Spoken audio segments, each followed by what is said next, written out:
कक्षा 12 में आज हम पढ़ेंगे युग्मक जनन अर्थात गैमीटोजेनेसिस। युग्मकों के निर्माण की संपूर्ण प्रक्रिया को युग्मक जनन कहते हैं। इसे ऐसे भी पढ़ सकते हैं, वृषण अथवा अंडाशय की जनन एपिथीलियम कोशिकाओं में अर्धसूत्री विभाजन के फलस्वरूप युग्मक निर्माण की क्रिया को युग्मक जनन कहा जाता है। पुरुषों में इस क्रिया को शुक्र जनन जबकि स्त्रियों में इसे अंड जनन कहते हैं। शुक्राणुओं और अंडाणु का निर्माण जिस प्रक्रिया द्वारा होता है उस प्रक्रिया को संयुक्त रूप से युग्मक जनन या गैमीटोजेनेसिस कहा जा सकता है। परीक्षा में कई बार पूछा गया है नर युग्मक तथा मादा युग्मकों के नाम बताइए, तो नर युग्मक शुक्राणु और मादा युग्मक अंडाणु होगा। अब हम पढ़ेंगे युग्मक जनन के प्रकार। तो पहला प्रकार है शुक्र जनन अर्थात स्पर्मेटोजेनेसिस। नर के वृषण की जनन एपिथीलियम कोशिकाओं से शुक्राणुओं के निर्माण की प्रक्रिया को शुक्र जनन कहते हैं। शुक्राणुओं का निर्माण वृषण के अंदर होता है। सभी शुक्राणु अगुणित होते हैं क्योंकि ये अर्धसूत्री विभाजन द्वारा तैयार होते हैं। शुक्राणुओं को बनाने वाली कोशिकाएं शुक्रजन नलिकाओं अर्थात सेमनीफेरस ट्यूब्यूल्स की दीवार में पाई जाती हैं। ये जननिक कोशिकाएं होती हैं। इसके अलावा शुक्रजन नलिकाओं की दीवार में शुक्राणुओं को पोषण और सहारा देने के लिए सर्टोली की कोशिकाएं भी पाई जाती हैं, जिन्हें सेल्स ऑफ सर्टोली के नाम से जाना जाता है। कई बार यह प्रश्न परीक्षा में पूछा जा चुका है। शुक्र जनन की क्रिया को दो भागों में बांट सकते हैं। सबसे पहले स्पर्मेटिड का निर्माण तथा शुक्र कायांतरण। इसमें सबसे पहले स्पर्मेटिड्स के निर्माण की प्रक्रिया को समझेंगे। वास्तव में स्पर्मेटिड्स शुक्राणु का ही अविकसित रूप होता है। जनन काल प्रारंभ होने से कुछ समय पूर्व ही स्पर्मेटिड्स के निर्माण की क्रिया प्रारंभ होती है। स्पर्मेटिड्स में टेल नहीं पाई जाती है अर्थात पूंछ का अभाव होता है। स्पर्मेटिड्स का निर्माण 3 चरणों में पूरा होता है।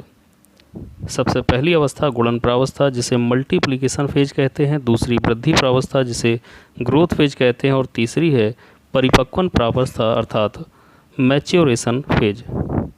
तो सबसे पहले गुणन प्रावस्था को समझेंगे। इस प्रक्रिया में जनन एपिथीलियम की जिन कोशिकाओं से शुक्राणु बनते हैं वे प्राथमिक जनन कोशिकाएं अथवा प्रीमोर्डियल जनन कोशिकाएं कहलाती हैं।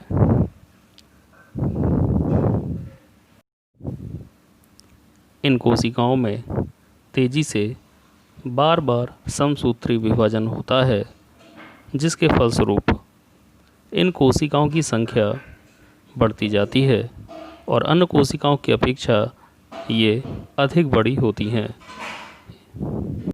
इस प्रकार तैयार नई कोशिकाओं को स्पर्मेटोगोनिया कहते हैं। सभी स्पर्मेटोगोनिया आकार में बड़ी और द्विगुणित होती हैं।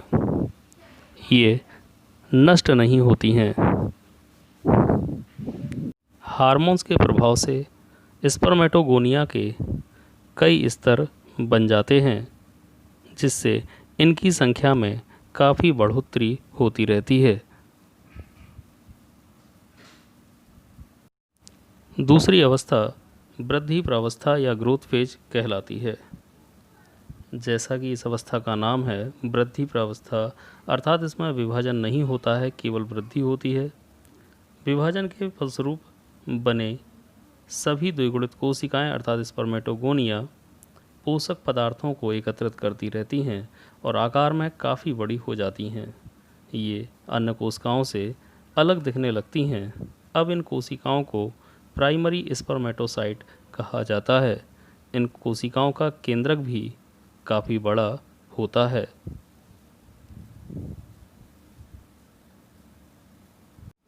वृद्धि प्रावस्था के बाद तीसरी प्रावस्था आती है परिपक्वन प्रावस्था अर्थात मैच्योरेशन फेज। इसी प्रावस्था में अर्धसूत्री विभाजन होता है। प्राइमरी स्पर्मेटोसाइट जो कि द्विगुणित है वह अर्धसूत्री विभाजन करती है। इसमें से पहला परिपक्वन विभाजन और दूसरा परिपक्वन विभाजन, ये दो विभाजन होते हैं जिसके फलस्वरूप अंत में 4 अगुणित स्पर्मेटेड तैयार हो जाते हैं। जैसे ही पहला परिपक्वन विभाजन होता है उसके फलस्वरूप एक प्राइमरी स्पर्मेटोसाइट से 2 अगुणित सेकेंडरी स्पर्मेटोसाइट बन जाती हैं। और जैसे ही दूसरा विभाजन होता है तो दूसरे विभाजन के फलस्वरूप प्रत्येक ओर की सेकेंडरी स्पर्मेटोसाइट पुनः विभाजन करके अंत में 4 अगुणित स्पर्मेटिड्स बना लेती हैं। सभी स्पर्मेटिड्स अगुणित होते हैं।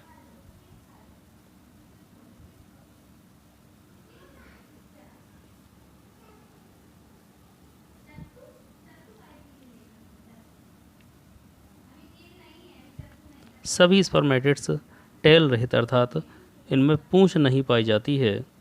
ये केवल गोलाकार कोशिकाओं के रूप में दिखते हैं।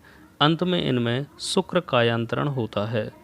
शुक्र कायांतरण का मतलब है शुक्राणु की रचना में परिवर्तन। स्पर्मेटिड, प्रत्येक स्पर्मेटिड में एक एक टेल विकसित हो जाती है और आगे की ओर एक टोपीनुमा रचना विकसित हो जाती है।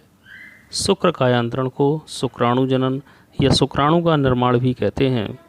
सबसे पहले स्पर्मेटिड एक लंबे और चल धागे नुमा शुक्राणु में परिवर्तित हो जाता है। इसका कोशिका द्रव विलुप्त हो जाता है। सेंट्रियोल से फ्लैजलम का निर्माण हो जाता है। माइटोकॉन्ड्रिया स्पाइरल क्रम में लगा हुआ दिखाई देता है। गोल्जिकाय एक्रोसोम में बदल जाता है। केंद्रक गोल के बजाय कुछ लंबा व अंडाकार हो जाता है। प्रत्येक शुक्राणु के विकास में 2 से लेकर 2.5 माह का समय लगता है। इस प्रकार शुक्राणुओं का निर्माण पूर्ण हो जाता है। इस पूरी घटना को शुक्र जनन या स्पर्मेटोजेनेसिस कहा जाता है। अब हम पढ़ेंगे शुक्र जनन का महत्व।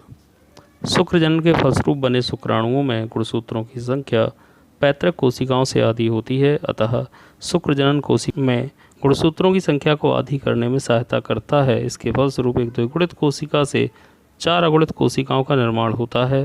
फलस्वरूप एक द्विगुणित कोशिका 4 अगुणित कोशिकाओं में बढ़ जाती है और 4 शुक्राणु बनते हैं। चित्र के माध्यम से आप शुक्र जनन की क्रिया को समझने का प्रयास करें।